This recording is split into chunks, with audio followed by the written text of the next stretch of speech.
Next question जो है students, एक थ्योरेटिकल एस्पेक्ट का क्वेश्चन है। इसमें हम लोग किस तरीके से अपीयरेंस और डिसअपीयरेंस की रेट को कोरिलेट करते हैं उसको थोड़ा मैं आपको एक्सप्लेन कर दूं। यहां पर बोला हुआ है कि एक रिएक्शन है A+2B गिव्स AB2। तो मुझसे ये पूछा गया है कि ए का जो डिसअपीयरेंस है वो बी के रेस्पेक्ट में क्या है। तो ए और बी के साथ साथ में अपन एक बार पूरी रिएक्शन की को पढ़ना सीख लेते हैं तो ये वाला पार्ट भी कवर हो जाएगा। अब आप देख सकते हैं बच्चों, स्टोइशियोमेट्रिक कोएफिशिएंट से भी आप इसको पता कर सकते हैं। इसका स्टोइशियोमेट्री कितना 1, इसका स्टोइशियोमेट्री कितना 2 और इसका स्टोइशियोमेट्री कितना है 1। यानी मैं ये कह सकता हूं कि जिस वक्त बी का 2 मोल खर्च हो रहा होगा उस वक्त ए का कितना मोल खर्च हुआ होगा, 1 मोल खर्च होगा। इसका मतलब यहां पर ये तो तय है कि जो ए का डिसअपीयरेंस है वो बी के कंपैरिजन में क्या है, हाफ है। या यूं कहूं कि बी का डिसअपीयरेंस है वो ए के कंपैरिजन में क्या है, डबल है। अब और कंपेयर कर सकते हैं। मान लो प्रोडक्ट है, प्रोडक्ट के अपीयरेंस की बात करें तो वो अपीयरेंस ए और बी दोनों के रेस्पेक्ट में कर सकता है। अब आप बताओ ए का कोएफिशिएंट कितना 1 और AB2 का भी कोएफिशिएंट कितना 1। अगर मैं इस प्रोडक्ट को ए के रेस्पेक्ट में पढ़ना चाहूं तो मैं क्या कहूंगा कि ए का जो डिसअपीयरेंस है, ए के डिसअपीयरेंस की रेट है एग्जैक्टली वो रेट किसकी होगी, AB2 के अपीयरेंस की रेट होगी। या अगर मैं बी से रिलेट करूं AB2 को तो मैं किस तरीके से पढ़ूंगा, मैं कहूंगा कि जो बी के डिसअपीयरेंस की रेट है उससे जस्ट हाफ होगी किसकी, AB2 के अपीयरेंस की रेट। क्यों? क्योंकि जिस वक्त बी का 2 मोल कंज्यूम हो जाता है उस वक्त AB2 का कितना मोल बन पाता है, 1 मोल ही बन पाता है। तो ओवरऑल किसी भी केमिकल रिएक्शन में अगर आपको अपीयरेंस डिसअपीयरेंस को रिलेट करना है तो आप चाहो तो डायरेक्ट स्टोइशियोमेट्रिक कोएफिशिएंट से भी इस बात को रिलेट कर सकते हो, जैसा कि अभी अभी अपन ने इस क्वेश्चन में किया। बस आपको बैलेंस केमिकल रिएक्शन वहां पर लिखनी होगी कि ये इसकी कंप्लीट बैलेंस रिएक्शन है। नाउ अब स्टोइशियोमेट्रिक कोएफिशिएंट, इसके इतने मोल खर्च होते तो इसका इतना मोल खर्च होता है, या इसके इतने मोल खर्च होते तो इसका इतना मोल बनता है। वहां से इसको आप इजीली रिलेट कर सकते हैं। अब जो नेक्स्ट क्वेश्चन हमारे सामने स्टूडेंट्स, ये है स्पेसिफिक रेट ऑफ रिएक्शन का क्वेश्चन। सबसे पहले मैं आपको ये समझा दूं कि स्पेसिफिक रेट ऑफ रिएक्शन क्या है। ये है आपका रेट कांस्टेंट। तो रेट कांस्टेंट को हम लोग स्पेसिफिक रेट ऑफ रिएक्शन के नाम से भी जानते हैं। अब यहां पर आपसे पूछा हुआ है कि which of the following factor is affected to the specific rate of reaction. तो देखो, स्पेसिफिक रेट ऑफ रिएक्शन या रेट कांस्टेंट को अफेक्टेड करने वाले फैक्टर्स में एक फैक्टर तो है आपका टेम्परेचर और दूसरा फैक्टर है कौन सा, कैटलिस्ट। टेम्परेचर का और कैटलिस्ट का इफेक्ट थोड़ा मैं आपको समझा दूं। अगर टेम्परेचर की बात करें तो टेम्परेचर बढ़ने पर स्पेसिफिक रेट ऑफ रिएक्शन हमेशा बढ़ेगी। फिर से बोल रहा हूं, इस बात को ध्यान से सुन लेना कि स्पेसिफिक रेट ऑफ रिएक्शन जब भी कभी बात की जाएगी तो आपका टेम्परेचर बढ़ने पर रेट कांस्टेंट जो है वो हमेशा क्या होगा, बढ़ेगा। जबकि अगर आपको यहीं पर इक्विलिब्रियम कांस्टेंट की बात करता तो आप क्या बोलते, इक्विलिब्रियम कांस्टेंट बढ़ भी सकता है और घट भी सकता है टेम्परेचर के साथ। वो किस पर डिपेंड करेगा, नेचर ऑफ रिएक्शन पर डिपेंड करेगा कि आपकी जो रिएक्शन है वो एक्सोथर्मिक है या एंडोथर्मिक है। लेकिन बच्चों बोलो, अगर आपको स्पेसिफिक रेट ऑफ रिएक्शन की बात करे या रेट कांस्टेंट की बात करे तो हमेशा क्या बोलना है कि rate constant is always increase with temperature, चाहे रिएक्शन एंडोथर्मिक हो या रिएक्शन एक्सोथर्मिक हो। तो यहां पर कुल मिलाकर के इस बात को भी अगर मैं एक्सप्लेन करना चाहूं आपके सामने कि रेट कांस्टेंट क्यों बढ़ा, तो ये देख लो, जैसे जैसे आपने क्या बोला कि K = AE की power minus EA over RT होता है। थोड़ा इसको भी एक बार एक्सप्लेन कर दूं मैं, तो K = क्या होता है बच्चों, AE की power minus EA over RT। तो ये वाला जो फैक्टर है आपके पास में AE की power minus EA over RT, ये पूरा का पूरा फैक्टर E की power minus EA over RT, ये बोल्ट्जमैन फैक्टर कहलाता है।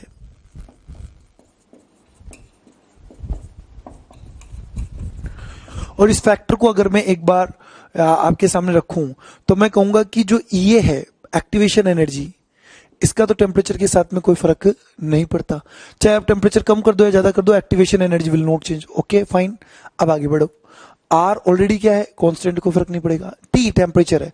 तो इस पूरे फैक्टर को अगर मैं स्टडी करूं तो यहां पर जो T है वो क्या है, डिनोमिनेटर है, लेकिन यहां पर साइन कौन सा चल रहा है, माइनस। तो डिनोमिनेटर का वैल्यू बढ़ेगा। तो एक्चुअल में तो वैल्यू क्या होता है, घटता है, लेकिन नेगेटिव में किसी वैल्यू का घटना भी क्या घटना, कुल मिलाकर के उस वैल्यू को बढ़ाने का एक बहाना है। तो यहां पर आपने क्या किया, ये वैल्यू बढ़ी। अब जैसे जैसे ये वैल्यू अप होती चली जाएगी वैसे वैसे के का वैल्यू भी क्या होगा, अप होता चला जाएगा।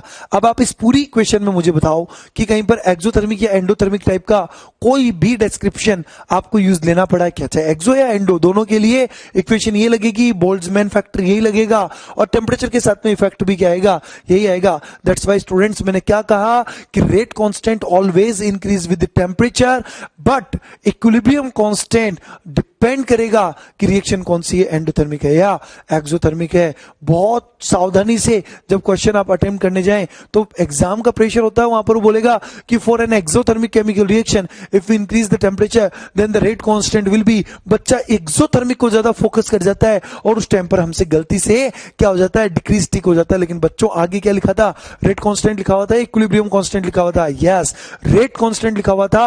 आपको सर की कही हुई बात याद रहेगी कि हर बार जब टेम्परेचर बढ़ेगा तो आपका रेट कांस्टेंट बढ़ना ही बढ़ना है, चाहे रिएक्शन एक्सोथर्मिक हो या एंडोथर्मिक।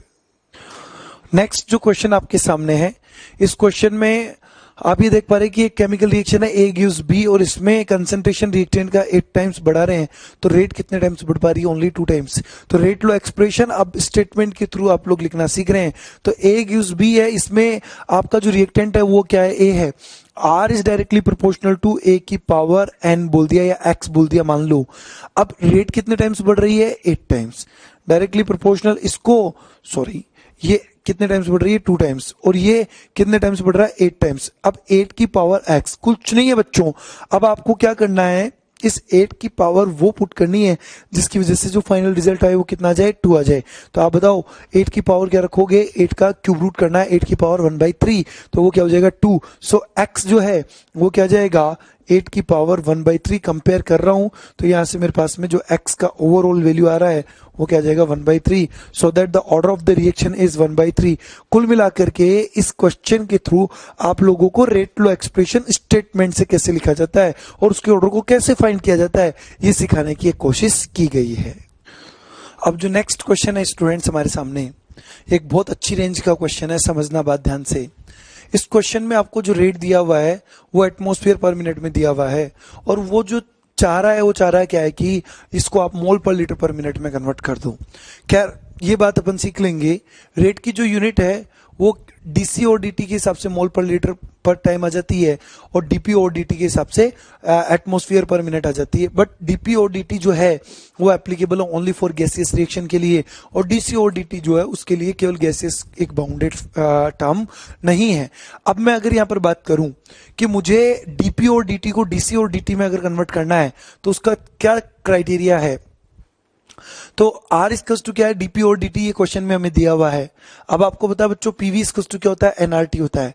तो P इक्वल्स टू क्या हो जाएगा, N/V इंटू आरटी, और N/V क्या है, मोल पर लीटर, और मोल पर लीटर क्या है, कंसेंट्रेशन है। तो ये क्या बन जाएगा, P इक्वल्स टू CRT। यहां से मेरे पास में मुझे जो यहाँ पर टर्म चाहिए वो किस रूप में चाहिए, सी के रूप में चाहिए, मतलब कंसंट्रेशन मोल पर लीटर के रूप में चाहिए। तो मैं सी को कैसे कन्वर्ट कर सकता हूँ, P/RT, यानी कि P/RT का जो यूनिट होगा वो क्या हो जाएगा, मोल पर लीटर के टर्म में आ जाएगा। तो यहां से मैंने क्या किया, जो आर है ये आ जाएगा D/dt P/RT, ये जो है ये DC ओवर DT का एक एक्सप्रेशन हो गया। अब मेरे पास में जो क्वेश्चन है उसमें वैल्यू दी हुई है, डीपी ओवर डीटी का वैल्यू कितना दिया हुआ, 6 × 10⁻³ तो यह आ जाएगा 6 × 10⁻³ अपॉन में RT। बस अब आप R और T की वैल्यू रख दो। यहाँ पर R क्या है, गैस कांस्टेंट है, और T क्या है, टेम्परेचर है। याद रखना एक बात, ये तो आपको मोल पर लीटर पर मिनट में ही पूछा हुआ था। बाय चांस यहां आपको जो डीपी और डीटी दिया हुआ होता वो मोल पर लीटर पर मिनट में होता और ये पूछा होता कहीं में मान लो पर सेकंड में पूछा हुआ होता, तो फिर पर मिनट को पहले पर सेकंड में कन्वर्ट करने के लिए उसे 1/60 से आपको क्या करना पड़ता, और मल्टीप्लाई कर जाना पड़ता। तो ये एक जो कन्वर्जन का केस रहा उसमें किस तरीके से दोनों यूनिट्स को आप कन्वर्जन के बारे में दिखा रहे हैं कि डीपी और डीटी को अगर आपको डीसी और डीटी में कन्वर्ट करना है तो एक आइडियल गैस इक्वेशन को आपको एज ए सपोर्ट यहां पर यूज करना पड़ेगा और वो जाएगा पीवी इक्वल्स टू एनआरटी। अब ये एक बढ़िया क्वेश्चन है, इसमें आपको कन्वर्जन सीखने को मिल रहा है, साथ साथ में टाइम का। तो बच्चों मैं आपको शुरू से कहता हूं चल रहा हूं, यूनिट में हमेशा टाइम देखें कि जो दिया हुआ उसमें टाइम की यूनिट क्या है और जो पूछा हुआ उसमें टाइम की यूनिट क्या है। फिलहाल ये अच्छा क्वेश्चन था कन्वर्जन का, तो आप चाहें तो इसका एक स्क्रीनशॉट भी ले सकते हैं। अब जो स्टूडेंट्स नेक्स्ट क्वेश्चन हम लोग जो डिस्कस करने जा रहे हैं, ये एग्जाम का एक बहुत ही फेमस क्वेश्चन रहा है। तो इसमें क्या होता है, जैसे आपको एक एक्सपेरिमेंटल डेटा मिल रहा है जिसमें दो रिएक्टेंट ए और बी के बारे में पूरा अवेलेबिलिटी है डेटा की, और किस तरीके से ए और बी चेंज हो रहे हैं और रेट के साथ में क्या एक्सप्रेशन देखने को मिल रहा है, वो एक्सपेरिमेंटल सारी बातें आपको यहाँ पर प्रोवाइड करवा दी जाएगी। और इस एक्सपेरिमेंटल डेटा के थ्रू आपको कंप्लीट रिएक्शन का ऑर्डर पूछा जाता है। तो इसका क्या क्राइटेरिया है, एक बार मैं आपको सिखा रहा हूं, ध्यान से समझना।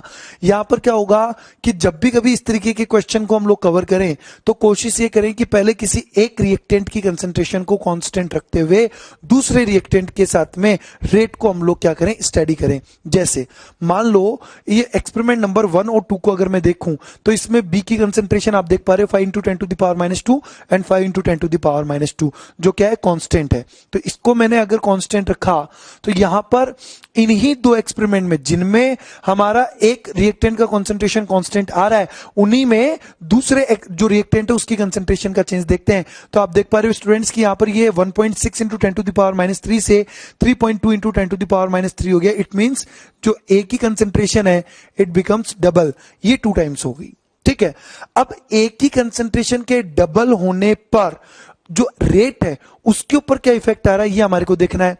तो हम लोग क्या बोलेंगे, R is directly proportional to A only this time. और मैं देख पा रहा हूं कि जो रेट है वो कितने टाइम्स हो रही है, 4 टाइम्स हो रही है। तो ए की पावर हम लोग क्या मान के चले, एक्स, और रेट के जो कंसंट्रेशन है ए का वो कितने टाइम्स हो गया, 2 टाइम्स, तो 2 की पावर एक्स। अब बताइए स्टूडेंट्स, जो 2 की पावर क्या पुट करूं कि 4 आ जाए, तो बहुत सिंपल सी बात हो गई, कंपेयर कर रहे हो तो यहां से जो एक्स है वो कितना आ जाएगा, 2 आ जाएगा। कुल मिलाकर के जो एक्सपेरिमेंटल डेटा है इससे आपने कंपेयर किया तो आपके पास में ए की ऑर्डर अब आ गई, कितनी, ए के रिस्पेक्ट में अगर आपने बात किया तो वो ए की पावर कितनी आ गई, 2। और एक्सपेरिमेंटल डेटा में जो ए की पावर आएगी that indicates to the order of the particular reactant. अब ए के रेस्पेक्ट में ऑर्डर कितना आ गया, 2। अब मैं क्या करता हूं, इस बार मैं ए की कंसंट्रेशन को कांस्टेंट करते हुए बी को स्टडी करूंगा। तो आप देखो स्टूडेंट्स, फर्स्ट एंड थर्ड जो अपने पास में एक्सपेरिमेंट है इसमें ए का कंसंट्रेशन 1.6 × 10⁻³ 1.6 × 10⁻³ कांस्टेंट आ रहा है। मैंने कहा जिन एक्सपेरिमेंट में एक रिएक्टेंट की कंसंट्रेशन क्या आ रही है, कांस्टेंट आ रही है, उन्हीं रिएक्टेंट उन्हीं एक्सपेरिमेंट को आपको दूसरे रिएक्टेंट के लिए कंपेयर करना है। तो फर्स्ट एंड थर्ड अगर आपने सेलेक्ट किया तो इसमें आप देख पा रहे हो कि जो बी की कंसंट्रेशन है 5 × 10⁻² से 10⁻⁻1 हो गई। इसका मतलब बी की कंसंट्रेशन कितनी हो गई है, डबल। अब रेट को कंपेयर करता हूं तो ये आ जाएगी 10⁻³ 2 × 10⁻³ यानी आप ये कह सकते हैं कि ए की कंसंट्रेशन को कांस्टेंट रखते हुए अगर बी की कंसंट्रेशन को डबल किया जाए तो रेट भी क्या हो जा रही है, डबल हो जा रही है। तो मैं इसको लिखूंगा R is directly proportional to B की पावर क्या बोल दूं मैं, y बोल दूं। अब ये कितने टाइम्स हो रहा है, 2 टाइम्स। कब, जब b की कंसंट्रेशन को कितना किया, 2 की पावर क्या हो जाएगी, y। कंपेयर अगर आप कर रहे हैं तो यहां से y जो आएगा वो बोलो कितना आ जाएगा, 1। तो स्टूडेंट्स अब सीधी सी बात है, r is directly proportional, a की पावर क्या हो जाएगा, 2 और बी की पावर क्या हो जाएगा, 1। तो ओवरऑल कंपैरिजन में आपको पता चल गया ए के रेस्पेक्ट में ऑर्डर 2 है, बी के रेस्पेक्ट में ऑर्डर 1 है, और ओवरऑल जो रेट है वो क्या हो जाएगा, के ए की पावर 2 और बी की पावर 1। तो यहां पर जब ऑर्डर ऑफ रिएक्शन की बात करेंगे तो आपको पता है कि what is the definition of the order of reaction. Order of reaction is defined as the sum of the powers of reactant in rate law expression. Right now the rate law expression is this and the power of A is 2 and B is 1, so its sum will be 3. So finally you can say that the order of the reaction is 3. तो ये comparison करने का एक तरीका था, और ये question नहीं है, ये आपके सामने मैं एक कॉन्सेप्ट लाया हूं। इस तरीके के बहुत सारे अच्छे अच्छे क्वेश्चंस की रेंज आप आगे देखेंगे भी सही, आपको सोल्व भी करना है। एक आध दो क्वेश्चन की प्रैक्टिस थोड़ा डिफरेंट जो होगा वो मैं भी अभी आपको करवाने वाला हूं। तो जो नेक्स्ट क्वेश्चन अब हम लोग ले रहे हैं यहां पर, वो क्या हो रहा है कि आपको वॉल्यूम कर रहा है रिड्यूस 1/4 टाइम्स इस क्वेश्चन के अंदर, और एक रेट लो एक्सप्रेशन आपको दिया हुआ है।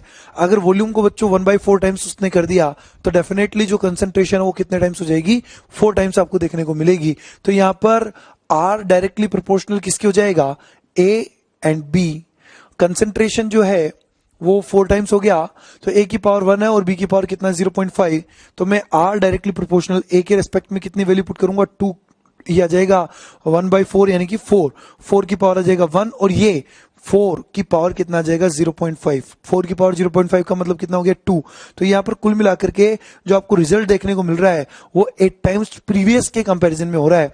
तो जो वॉल्यूम की अभी मैं आपसे बात कर रहा था, उसमें वॉल्यूम का चेंज जब भी देखेंगे तब भी आप उसको कंसंट्रेशन की टर्म में मैनेज करेंगे।